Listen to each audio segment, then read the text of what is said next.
എന്തിനാണത് വന്നത്, എങ്ങനെയാണ് യോഗ വന്നതെന്നൊക്കെ പലപ്പോഴും ഞാൻ ചിന്തിക്കാറുണ്ട്. അതിനകത്ത് ഏറ്റവും പ്രധാനപ്പെട്ടത് ഒരു ജീവിത ശൈലിയിൽ ഒരുപാട് മാറ്റങ്ങൾ വരുത്താൻ സഹായിക്കുന്ന ഒരു വളരെ വ്യക്തമായ കാര്യമാണ്. അതുകൊണ്ട് എനിക്കറിയാം നമ്മുടെ ADM ആയാലും മാഡത്തിനായാലും ഒത്തിരി ക്രിയേറ്റിവിറ്റി ഉണ്ട്. ക്രിയേറ്റ് ഇൻ ദ സെൻസ് ജീവനക്കാരുടെ കാര്യങ്ങളൊക്കെ എങ്ങനെ മെച്ചപ്പെടുത്താം എന്നൊക്കെ madam first of all question തയ്യാറാക്കിയപ്പോൾ തന്നെ എനിക്ക് മനസ്സിലായി. അപ്പോൾ അത്തരത്തിലുള്ള എല്ലാ കാര്യങ്ങൾക്കും ഞാൻ സഹകരിക്കാൻ ഞാൻ തയ്യാറാണ്. മാഡത്തിൻ്റെ എല്ലാ ഇനി വിഷൻ ഫ്യൂച്ചറിലെ എല്ലാ പ്രോഗ്രാമും ഇടുക്കി ഉള്ളിടത്തോളം കാലം ഞാൻ ഉള്ളിടത്തോളം കാലം I am ready to help peoples of this Idukki institution. ഞാൻ എന്ത് വേണമെങ്കിലും ചെയ്യാം, ഓൺലൈനിലൂടെ ഓഫ്ലൈനിലൂടെ എന്ത് വേണമെങ്കിലും ചെയ്യാം. Because you know the karoshi prevention is model is karoshi prevention. It's Japan വാക്കാണ്. നമ്മൾ ജപ്പാനാണല്ലോ, ഇന്ത്യക്കാരെക്കാൾ വെച്ചാൽ ജപ്പാൻ ടെക്നോളജി. കരോഷി പ്രിവെൻഷൻ എന്ന് പറഞ്ഞ ടെക്നിക്കുണ്ട്. Karoshi in the sense stress related job സ്ട്രെസ്സാണ്. ജോബ് സ്ട്രെസ്സിലൂടെ ആത്മഹത്യ ഉണ്ടാകുന്ന ഒരു ടെക്നിക്കാണ്. That word is karoshi. നിങ്ങൾ യൂട്യൂബിൽ പഠിച്ചു നോക്കിയാൽ കരോഷി. ജപ്പാൻകാർ കരോഷി പ്രിവെൻഷൻ എന്ന ടെക്നിക്ക് അപ്ലൈ ചെയ്യുന്നു. ആ കരോഷി പ്രിവെൻഷൻ എന്ന് പറഞ്ഞാൽ ഈ ജീവനക്കാരിൽ ഉണ്ടാകുന്ന സ്ട്രെസ്സിനെ, ജീവനക്കാരുടെ വീട്ടിലെ ജോലിയാവാം, ഏത് ജോലി, സർക്കാർ ജോലി മാത്രമല്ല, ആ ജോലിക്കെതിരെ സമ്മർദ്ദം ഒഴിവാക്കാനുള്ള ഒരു ടെക്നിക്കാണ് കരോഷി പ്രിവെൻഷൻ. അതിൽ ഒരുപാട് കാര്യങ്ങൾ അവർ പറയുന്നത്. അതിന് ഏറ്റവും പ്രധാനപ്പെട്ടതാണ് മൈൻഡ്ഫുൾനെസ്, അതുപോലെ തന്നെ റിലാക്സേഷൻ, അതുപോലെ തന്നെ പ്രീമിയം ഫ്രൈഡേ. അത് വാക്കാണ് പ്രീമിയം. മദ്യത്തിന്റെ പ്രീമിയം എന്ന് പറഞ്ഞാൽ ഇതിനകത്തൊരു ക്വാളിറ്റി ഉണ്ട്. Premium means high quality. Premium Friday sense ഇത്തിരി നേരത്തെ പോവുക. അല്ലെങ്കിൽ നമ്മളോട് നേരത്തെ പോകാറുണ്ട്, അങ്ങനല്ല, ആ അർത്ഥത്തിലല്ല, കുറച്ചും കൂടെ എല്ലാ ദിവസവും ജപ്പാന്റെ ടെക്നിക്കാണ് പറയുന്നത്. സോ അങ്ങനെ ജനങ്ങളുടെ ഇടയിലേക്ക്, ജീവനക്കാർക്കിടയിലേക്ക് വളരെ കംഫർട്ടബിൾ ആയിട്ട് ജോലി ചെയ്യാൻ പറ്റുന്ന ഒരു മെത്തേഡാണ് കരോഷി പ്രിവെൻഷൻ. അത്തരത്തിൽ മാഡം അതുപോലെ തന്നെ നമ്മുടെ ADM സാറിനൊക്കെ ഒരുപാട് ആശയങ്ങളുള്ളതാണ്. ഞാൻ സാറുമായിട്ട് സാർ നേരത്തെ പറഞ്ഞ ഒരു സുഹൃത്തെ പോലെ പരിഗണിക്കാൻ തരുന്നതുകൊണ്ട് പലയിടത്ത് യാത്ര ചെയ്യാൻ പറ്റിയിട്ടുണ്ട്. ഞങ്ങൾ ഈ ഇടയ്ക്ക് കുളമാവ് ഡാമിന്റെ ഭാഗത്ത് ചെന്നപ്പോൾ കുറച്ചൊരു ചായ കുടിക്കാൻ കയറിയപ്പോൾ സാറിന്റെ ഐഡിയ തോന്നി, ഇവിടെ നമുക്കൊരു പൂങ്കാവനമാക്കിയാലോ. സാർ ചുമ്മാ പറയണ ജസ്റ്റ് ആ കുളമാവ് ഡാമിന്റെ വൈഫുണ്ട്, ഡോക്ടറുണ്ട്, കസിനുണ്ട്, പിന്നെ നമ്മുടെ കലീഗ്സ് എല്ലാവർക്കും നമസ്കാരം.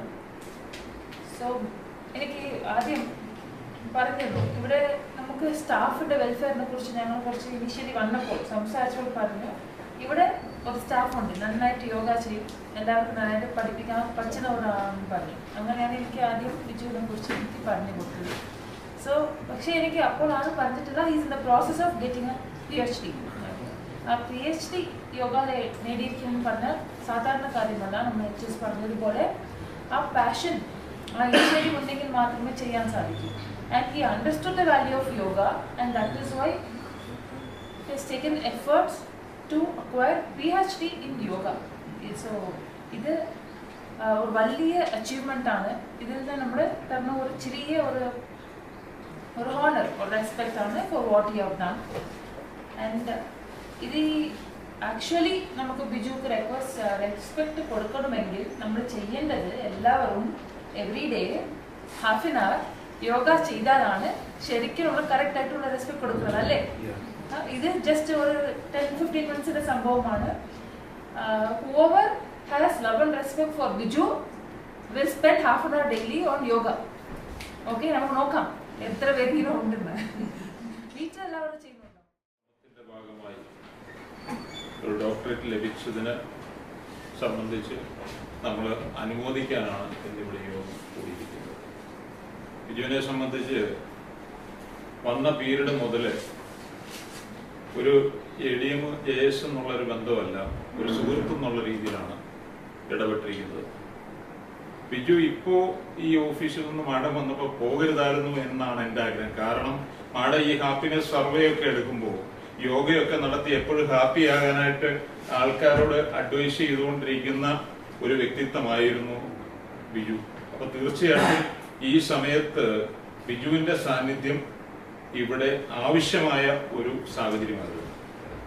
ഈ ബിജു സാധാരണ ഞായറാഴ്ചയൊക്കെ ഞാനിങ്ങനെ അന്വേഷിക്കുമ്പോൾ വീട്ടിലൊന്നും പോകാറില്ല. ഭാര്യ എങ്ങനെ അഡ്ജസ്റ്റ് ചെയ്യുന്നു എന്നാണ് ഞാനിങ്ങനെ ആലോചിക്കുന്നത്.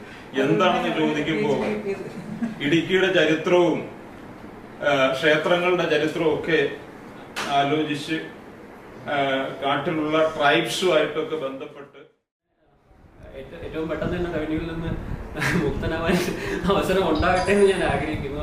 Like the world is wide. ലോകം നമ്മൾ വിചാരിക്കുന്നതല്ല. നമ്മുടെ ഗവൺമെന്റ് സെറ്റപ്പിൽ നിൽക്കുന്ന സമയത്ത് നമുക്ക് നമ്മൾ ലിമിറ്റേഷൻസ് ഉണ്ട്. ടൈം ഇസ് ലിമിറ്റഡ്, നമ്മുടെ മേഖല ലിമിറ്റഡ് ആണ്. If you want you can go out side, you will ഇതിനേക്കാളും നന്നായിട്ട് വളരെ മികച്ച പ്രവർത്തനങ്ങൾ കാഴ്ചവെക്കാൻ കഴിയും എന്നുള്ള കോൺഫിഡൻസ് ഉള്ള വ്യക്തിയാണ്. അതിനുള്ള ക്വാളിഫിക്കേഷൻസ് ഉണ്ട്. Like it's A fast moving world. So എന്തും അച്ചീവ് ചെയ്യാം, എവിടെയും അച്ചീവ് ചെയ്യാം, എവിടെയും എത്തിച്ചേരാം. അതുകൊണ്ട് ഇതിനെല്ലാം അവസരം ഉണ്ടാകട്ടെ എന്ന് മാത്രം പ്രാർത്ഥിക്കുന്നു. ട്രാൻസ്ഫർ ആയിട്ട് വന്നത് ഇപ്പം സാറിൻ്റെ കൂട്ടത്തിൽ ഓഗസ്റ്റ് മാസം 4-ാം തീയതി മുതൽ സംസാരിക്കാനും ഇടപെടാനും പറ്റുള്ളൂ. യോഗയായിട്ട് ബന്ധപ്പെട്ട് നമുക്കറിയാം, നമ്മുടെ നാട്ടിൽ ധാരാളം ആൾക്കാർ യോഗ ചെയ്യുന്നുണ്ട്. അതിൽ പുസ്തകങ്ങൾ അങ്ങനെയൊക്കെ എഴുതാറുണ്ട്. ഞാൻ ഇതിനു മുമ്പ് മറ്റൊരു ഓഫീസിൽ ജോലി ചെയ്തിരുന്നപ്പോൾ എൻ്റെ officer yoga a way to stress free life എന്ന് പറഞ്ഞൊരു ആർട്ടിക്കിൾ അദ്ദേഹം ഒരു ബുക്കിൽ എഴുതി. ആ ബുക്ക് അതിൻ്റെ ഒരു കോപ്പി ഞങ്ങളുടെ ഓഫീസിലേക്ക് വന്നു. ഞാൻ ആ പുസ്തകം വായിച്ചുകൊണ്ടിരുന്നപ്പോൾ എനിക്ക് സാറിൻ്റെ അടുത്തേക്ക് പോകേണ്ടി വന്നു. അപ്പോൾ സാറ് ഭയങ്കര ടെൻഷനായിരുന്നു. അപ്പോൾ ഞാൻ ഓർത്തു അദ്ദേഹം ഇത് വായിച്ചിട്ട് പക്ഷേ അദ്ദേഹത്തിൻ്റെ ജീവിതത്തിൽ ഇത് പ്രാക്ടിക്കലാക്കാൻ പറ്റിയില്ലോ എന്നൊരു ചിന്ത എൻ്റെ മനസ്സിലേക്ക് വന്നു. പക്ഷേ ബിജു സാറിൻ്റെ കേസിൽ അങ്ങനെയല്ല. ബിജു സാറ് എന്താണ് അദ്ദേഹത്തിൻ്റെ മനസ്സിൽ പ്ലാൻ ചെയ്യുന്നത്, അല്ല അദ്ദേഹം മറ്റുള്ളവരെ എന്താണ് അഡ്വൈസ് ചെയ്യുന്നത്, അത് അദ്ദേഹത്തിൻ്റെ ലൈഫിൽ നമുക്ക് കാണാൻ സാധിക്കും. അദ്ദേഹം നമ്മളോട് എപ്പോഴും പോസിറ്റീവായിട്ടിരിക്കണമെന്ന് പറഞ്ഞു. ഈ കുറച്ച് ദിവസത്തിനുള്ളിൽ നമ്മളോട് പല കാര്യങ്ങളും എന്നെ സംബന്ധിച്ചിടത്തോളം കുറച്ച് ദിവസത്തിനുള്ളിൽ നമുക്ക് കുറച്ച് കാര്യങ്ങൾ പറഞ്ഞു തരുന്നു. പക്ഷെ നമുക്കിതെല്ലാം അദ്ദേഹത്തിൻ്റെ മുഖത്ത് കാണാൻ പറ്റും, അദ്ദേഹത്തിൻ്റെ മറ്റുള്ളവരുടെ ഇടപെടലില്ല. ഇന്നിപ്പോൾ ഞാനിവിടെ ഒരാളെ കണ്ടു കഴിഞ്ഞപ്പോൾ എന്ത് പറ്റി ഇങ്ങോട്ട് ഇറങ്ങിയതിൻ്റെ കാരണം ചോദിച്ചപ്പോൾ പറഞ്ഞു, ബിജു സാറിൻ്റെ ഒരു ഫംഗ്ഷൻ ഉണ്ട്, അദ്ദേഹം എന്നെ പേഴ്സണലായിട്ട് വിളിച്ചിരുന്നു, അത് അറ്റൻഡ് ചെയ്യാനായിട്ടാണ് ഞാൻ വന്നതെന്ന് പറഞ്ഞു. അപ്പോൾ അത്തരത്തിൽ മറ്റുള്ളവരുടെ ഇടപെടൽ, ഓരോ കാര്യങ്ങൾ എങ്ങനെ ചെയ്യണം, അങ്ങനെയുള്ള കാര്യങ്ങളൊക്കെ പ്രത്യേകമായിട്ട് അദ്ദേഹത്തിൻ്റെതായ ഒരു ശൈലിയുണ്ട്. അത് നമുക്ക് കൃത്യമായിട്ട് പറഞ്ഞു തരുന്നുണ്ട്. സാറിന് ഇനിയും ഈ യോഗയായിട്ട് ബന്ധപ്പെട്ടും ഔദ്യോഗിക ജീവിതത്തിലും എല്ലാവിധ ഭാവങ്ങളും നേരുന്നു. ഒരു പോസ്റ്റ് ഡോക്ടർഷിപ്പ് ചെയ്യാൻ പറ്റട്ടെ എന്ന് ഞാൻ ആശംസിക്കുന്നു. അദ്ദേഹം ഒരു പുസ്തകം എഴുതുന്ന ഇപ്പോൾ തയ്യാറെടുത്തുകൊണ്ടിരിക്കുകയാണ്. അതിൻ്റെ ഫൈനൽ പബ്ലിഷിങ്ങിലേക്ക് വന്നതായിട്ട് അറിയുന്നുണ്ട്. ധാരാളം പുസ്തകങ്ങൾ എഴുതാൻ പറ്റട്ടെ, ധാരാളം ആൾക്കാർ ഇത് ട്രെയിൻ ചെയ്യാൻ പറ്റട്ടെ എന്ന് ഞാൻ ബിജുവിന് ഡോക്ടറേറ്റ് കിട്ടിയതിൻ്റെ ബിജുവിനെ അനുമോദിക്കുവാനായിട്ട് കൂടിയിരിക്കുന്ന യോഗമാണ്. യോഗത്തിലേക്ക് ഞാൻ മാഡത്തിനെ സ്വാഗതം ചെയ്യുന്നു. ഞാനും ബിജുവും 2016 ഹയർ സർവേക്ക് ഒരുമിച്ചുണ്ടായിരുന്നതാണ്. അപ്പോൾ അന്ന് മുതൽ ഞങ്ങൾക്കുള്ള പരിചയമാണ്. അന്നും ബിജു ഈ യോഗ എല്ലാവരും യോഗ ചെയ്യണം അങ്ങനെയൊക്കെ പറഞ്ഞ് ഞങ്ങളിങ്ങനെ മോട്ടിവേറ്റ് ചെയ്യുമായിരുന്നു. പക്ഷെ ഇപ്പം ബിജു ഇത്രയും സീരിയസ് ആയിട്ട് ഈ ഇത് കണ്ടിരുന്നു എന്നും ഇങ്ങനെ ഒരു PhD വരെ എടുത്തു. അതും നമ്മുടെ ഈ തിരക്കിനിടയിൽ, റവന്യൂവിൻ്റെ ഈ തിരക്കിനിടയിൽ അതിനുള്ള സമയം ബിജു കണ്ടെത്തി എന്ന് പറയുമ്പോൾ അത് ശരിക്കും അഭിമാനകരമായ ഒരു അച്ചീവ്മെൻ്റ് ആണ്. അപ്പം ബിജുവിന് എല്ലാവിധ ആശംസകളും.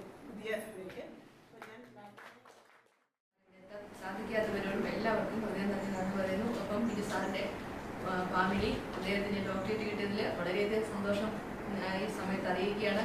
മാത്രമല്ല ഇടുക്കിയിലൊരു ഡോക്ടർ ഉണ്ടാകുന്ന ഒരു അഭിമാനമായിരുന്നു. അദ്ദേഹം ഇവിടുന്ന് പോവുകയാണ്. അപ്പോൾ ഇനി കൊല്ലത്തിൻ്റെ ഡോക്ടറാവും, ഇടയിൽ ഒരു ഡോക്ടർ ഉണ്ടെന്നൊരു അഭിമാനമാണ്. എല്ലാവിധ ആശംസകളും നേരുകയാണ്. ഇവിടെ ചേർന്ന എല്ലാ ജീവനക്കാർക്കും, എല്ലാ ബഹുമാനപ്പെട്ട ജീവനക്കാർക്കും ഒരിക്കൽ കൂടി നന്ദി അറിയിക്കുകയാണ്.